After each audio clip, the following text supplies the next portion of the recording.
What do you make of all this? Because at the end of the day, let's come to the substantive. We on the civil side are looking at consensus. Because Parliament needs to go. We have some business to deal with. Yeah. Thank you, Roland. Good morning to the ordinary Ghanaians. And then I will stand in for them today. Good morning to Dafa Franto. And I was so excited to see New Day Yellow with a monarch butterfly. Hallelujah. This has always been there before your party. Well, yeah, of course, but then so it excites me that, when you know, the spirit of... When this montage was created... I'm making this a very montage was created before the movement was incorporated. Essentially, so the fact of the matter is that the spirit of the movement, which wants to bring about a new day, as symbolized by the monarch butterfly, it's in this studio now. It's in the making of this program. Roland, why do we have a situation where lawyers are taking this development and this country hostage? As a development worker, I'm at a loss that within a month to a major election that is going to determine the fate, that is going to be determining whether we are going to endorse the status quo that has led to our impoverishment in the last 32 years, or we are going to choose a man like Alan Trematin, who has presented a solid blueprint to lead us out of the mess we find ourselves. We are not probing these issues a month into election, and here we are with the usual, you know, mischief of lawyers. We are saddled with a situation where people know what the Constitution says. It has worked for them from the videos you played in the Michael K case, and yet they are insisting no. Even though it worked for us, we are trying to change it because this time around it renders us disadvantaged. That's a problem. That level of mischief cannot be tolerated, especially at a time where we are at a crossroads. We are supposed to wean our country off the tentacles of this constant revisiting of IMF regulations and all that. And it calls for probing into the options we have, probing into the kind of plans, the policies they are proposing to choose which one works for us. It is time for us to assess the competence, the vision, the integrity of these guys who present themselves as leaders for us. And here we are, you know, caught in this paralysis of legal tussles. It doesn't help us as a people seeking to develop out of the current economic hardship we find ourselves. How do we find the consensus? And I'm really concerned. The consensus is really simple. Like I said, we are here because there's this toxic adversarial system where MPP wins and it's only MPP.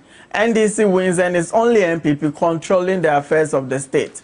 And so there's this strive for, you know, dominance. There's a strive for majority position in parliament so they can control all the affairs and business of the day. And that's why we are here. That's why we are having people trying to, you know, redefine the constitution even when there's a straightforward definition and interpretation. The fact of the matter is, until we do away with this NPP-NDC duopoly that has created this toxic divide, we are not going anywhere as a country. And that is what is enshrined in Alan's policies and his message to Ghanaians, that we need to come together, create a united people behind a single vision, a single development plan to move this country forward. It has happened in China. For long, they were a communist state, you know, strictly communist.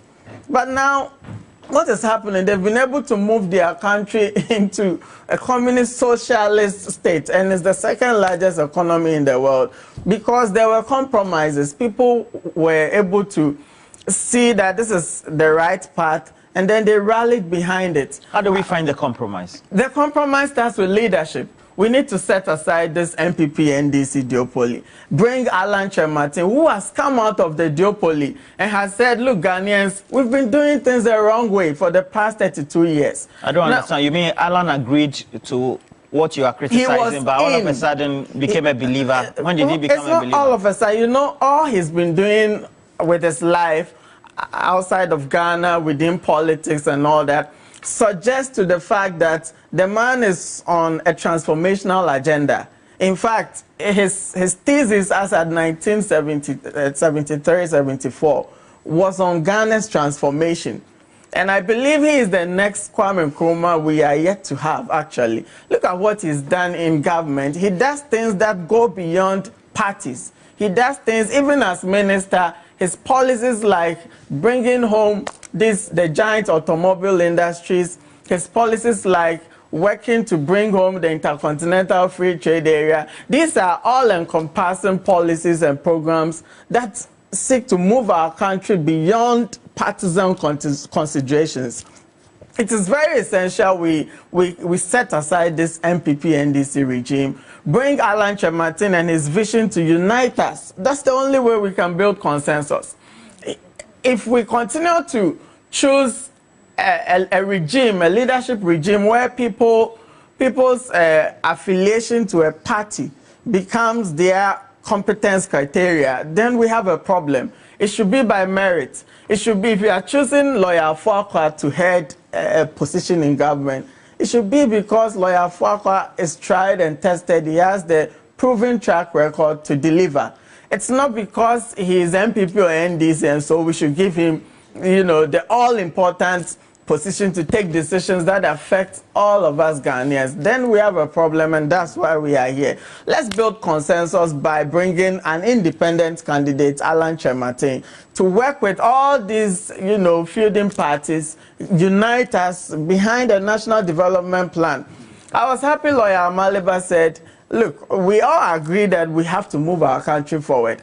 If that becomes the fulcrum around which we all revolve, it's so simple to choose a leader who has actually made that his _1 vision to unite the country around the national development plan. Otherwise, we are not going nowhere, honestly. Thank you.